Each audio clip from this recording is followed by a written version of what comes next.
Okay, I'll just show you how to delete a mobile from the Bluetooth audio system in this 2013 Range Rover Evoque. So from any screen, you see there, that's the home menu. So say for instance we're on sat nav. So if you click on the home menu, you've got audio, video there,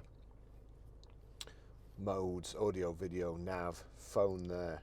If I go, well, you've also got setup there, but if I go to phone, and you see on there, there's no phones connected at the moment. So when I click phone, it gives you the option to, it shows you the phones that are connected, gives you the option to search for new, and it gives you the option here to delete.